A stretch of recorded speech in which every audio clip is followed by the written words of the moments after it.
and welcome to my channel. Today I'm going to show you a summer look because it's finally nice summer weather here in the Netherlands. Hopefully it still is by the time it comes online in like 2 to 3 weeks. Anyway, let's just move a little bit closer so we can immediately go to the fun part. I don't know, like the face base is sort of fun to do as well. Like it's rewarding to do, it can look nice. But mostly in tutorials I just really prefer the eye look, just because it's different each and every time. What is the same is to start off with a primer as usual. I am using a non-see-through primer, an opaque, that's the word I was looking for, an opaque primer this time, because I want to do colors and I don't want to get distracted by the color of veins on my eyelids. First off, I'm just going to use a bit of my bronzer, basically to set the eyeshadow base, just because my palette of today, my palette of choice, doesn't actually have a transition shade, so this is just going to be my transition shade. I don't usually always set my primer, because it's not actually a primer that I'm using, it's actually a Maybelline Color Tool, but usually it doesn't crease on me. However, it's sunny, like I said, just like 10 seconds ago. It's bright, it's sunny, I want to go outside, so I'm wearing sunscreen. The biodermal version, especially for the face, the mattifying version in case you're wondering. And also sweat. It's hot, I'm sweating. I don't want my crease to crease. So I'm gonna set it first with a bronzer just to prevent accidents. By the way, sorry if you can hear children playing in the background. There's a lot of backyard here, it's nice weather. I mean, I made those sounds too when I was a child, I think we all did. I'm going to use the Anastasia Beverly Hills Norvina collection palette, which I got from a photographer I often work with. It is really gorgeous colors, so I really want to try it out on myself first before I smear it on other people. I think I'm going to do something turquoise, just because it's a shade that I don't really use all that often. It doesn't necessarily fit with my outfit today, but let's just ignore that. First things first, the first color, turquoise. I'm just going to put this on my moving eyelid. But I'm keeping the inner corner here bare, just because I want to put a brighter color there. Yeah. But yeah, I'm going to do a bit of a smoky eye moment with this shade. Which is working well, because it does cover really nicely. Then, sparkles. I'm going to use the color C1, which is a sort of goldish shimmer shade. Why am I describing it while you can see it on my eye? I don't know. Anyway, that's going to end up in that bare inner corner, and I'm going to blend it over the blue. Just using the edge of my brush just so that it's a bit smaller, but I don't have to dirty more brushes, because then I have to wash more brushes. And I'm lazy, so yeah. Anyway, just blending it over each other. Wow. See the sparkle. I really look up close, it's so freaking pretty, and I think because the gold is very pale, it still fits very nicely with the blue without looking, I don't know, odd. Really looking at it in the viewfinder, it reminds me of the sky, you know, like the blue sky and the bright sun. I accidentally did a theme look. Next up, I just want to make the outer corner a little bit darker, for which I'm going to use the shade B4, which is B4. Anyway, yeah, it's just a blue shade, slightly darker than what I already used on my eyelid. Because I just want to accentuate the outer corner a little bit, but without making it very dark. And without pulling it to the inner corner. Like, I really want this to be a smoky eye. I just personally like it when my crease is a little bit more accented. So I'm just going to put this here with a very tiny brush and then move on to like the true blending. Now, I've only put a little bit of the main blue shade, let's just call it main blue shade for now, on this bigger brush. Why do I always want to call a brush a blush? I don't know, because blush is easier to pronounce. Whatever, logic. But yeah, I'm just using this to blend.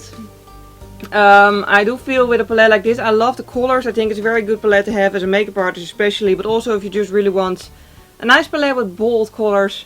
But you can't really use it as a standalone unless you're doing very extreme looks. If you want it to be wearable, you're gonna need something like a bronzer or something to blend with. Just so you can actually blend the colors to a natural skin color. And seeing as I'm not a smurf, I'm not blue, so it's going to have to morph into, you know, pale beige-ish. Yeah, we're gonna need a bronzer. And as I hoped, the bronzer that was already there is actually enough to make this blend nicely, as you can hopefully tell. Yeah, like admittedly, like I usually skip the step of applying a transition shade on my crease first, unless it's necessary to prevent creasing, just because I'm kind of lazy. But admittedly, it probably just gives me more work to do, because in the end, if you've actually bothered to apply a transition shade, then the blending later on is going to be a lot easier.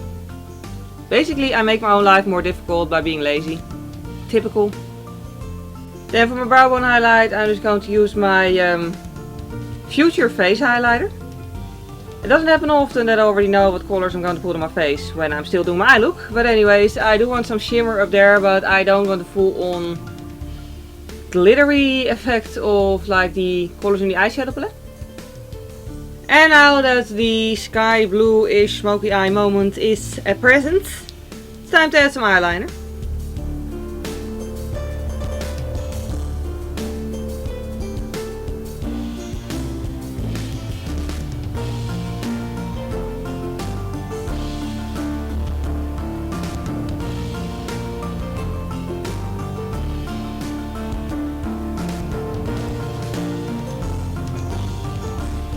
You know that feeling when you want to do a subtle eyeliner and you end up with a subtle eyeliner? No, me neither. Anyway, now that we're, well, at least it's symmetrical. I'm not mad at it. Anyway, might be a bit thicker than I anticipated, but still. But yeah, point is, I'm gonna do my face base now real quick off camera, and then I'll return to you for the rest of the eye look. And the face is on. I just used basically a BB cream and a little bit of concealer, a little bit of powder. A natural blush, a bit of natural contouring, and that just glowy but not shimmery highlighter I also used on my brow bone. So yeah, basically just a very natural face with kind of like obvious eyebrows, because I just like eyebrows. So yeah, anyway, long story short, face is done. We can move on to the bottom of the eyelid.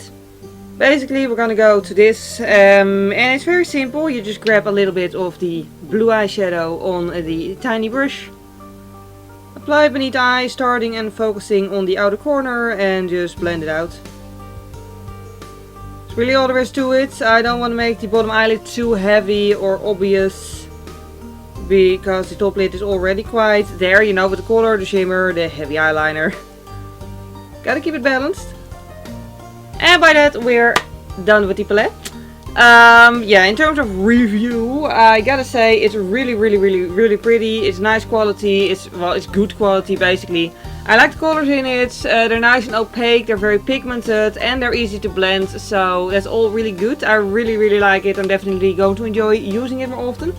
However, as always, if you don't have this palette, you can totally still do this look. Just use similar colors, you know, from whatever eyeshadow brands you do have. Like, don't be, you know, don't be unmotivated because you don't have the same makeup palette.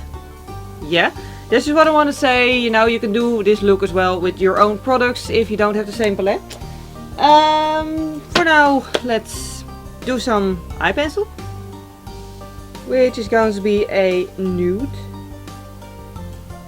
And then finally for the eyes, some mascara.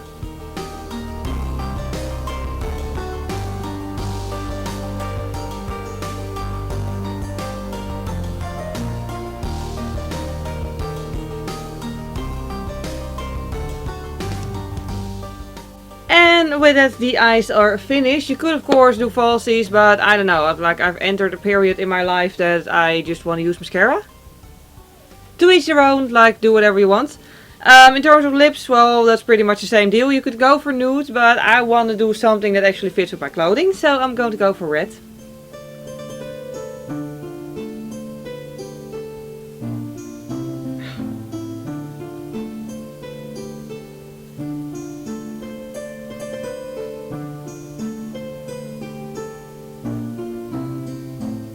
And we're left with the final results, and yeah, I had to do a lipstick switch right in the middle there because my originally planned lipstick turned out to be completely dried out. Oops. But anyways, I'm pleased with the results. I actually think the shiny lips work better than the matte I was originally going to go for. Of course, like I said, you could always just go for a nude if you really want this to be completely wearable. I just happen to love red lipstick. So yeah, if you want to know exactly what products I've used on my face, you can find it below the video as always. And if you want to see more of my videos, you can always subscribe to my channel. If you enjoyed this particular video, please click the like button, it would really help me out. And yeah, for now, thank you very much for watching. I hope you have a wonderful day and I hope to see you next time. Bye!